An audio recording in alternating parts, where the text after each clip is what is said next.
job. This is Scout, and we're going to show you how we teach Leave It. And we have a nice big fat bag of treats there. I'm going to show it like the first time we expose them to it. What we do, Leave It. With him walking on the away side, in order for him to check that out, he has to kind of cross my path. Leave it. Yes, good boy. And when I asked him to leave it, he looked up at me. And I don't really care if when I say leave it, he thinks it means look at me instead of looking at that, because that means he's not looking at that. He's leaving it. So how the dog interprets it doesn't matter a whole lot to me. But I basically want to give body language that says move away from it. So if I first walk him past a distraction that he may want to sniff or go towards, I want him on the away side. Yes.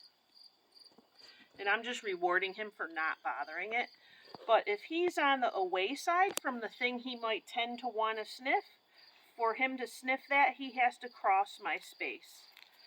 And I simply use my personal space to yield him from it, okay? Cause him to move away from social pressure that to them appears that I'm owning that. That's not for you.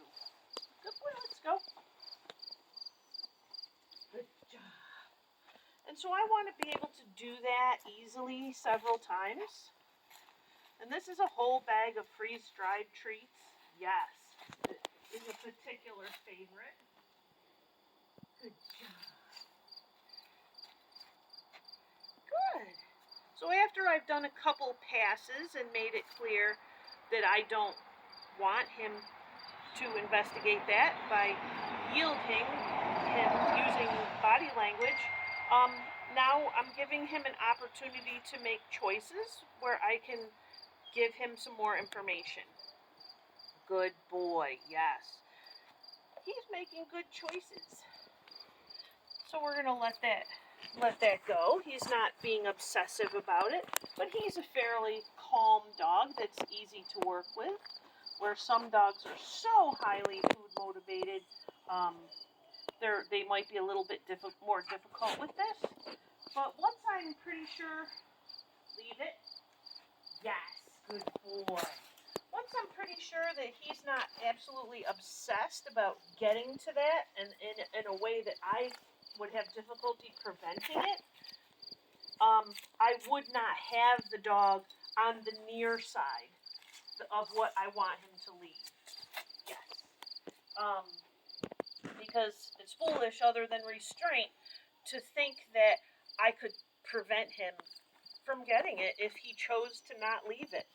So after we work with him on the away side using yielding, and he's calm and trustworthy like he clearly is, then I can walk him on the near side and just say, leave it, yes, and expect him to do that.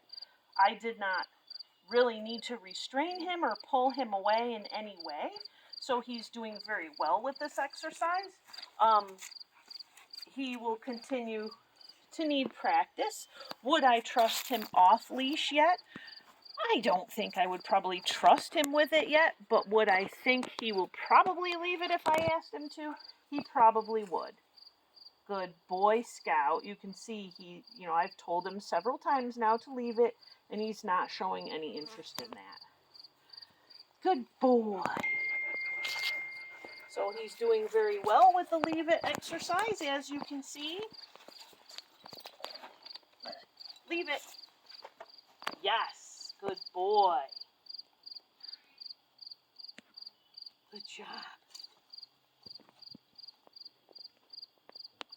And I typically, when I work with leave it, I do not then release them to that object, simply because I don't want them to think leave it means, well, when you're not looking or when you're not paying attention, I can then have that.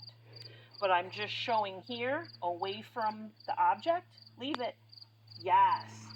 that he does like it. It's not, these are his treats. It's not something that he would be easy for him to leave anyways. He's just a really, really well-behaved boy, and listens nice. But that, of course, will need work, should be done with different objects that he might be interested in, and should be trained with different things, not just by us, but by you when you get him home. So that he can understand and respect that with anything that you ask. But as you can see, he's really a pretty easy dog. We will work on getting some video with Drop It and some of his other exercises, yes, next week. But he's doing very well with Leave It, as you can see. Good job, buddy.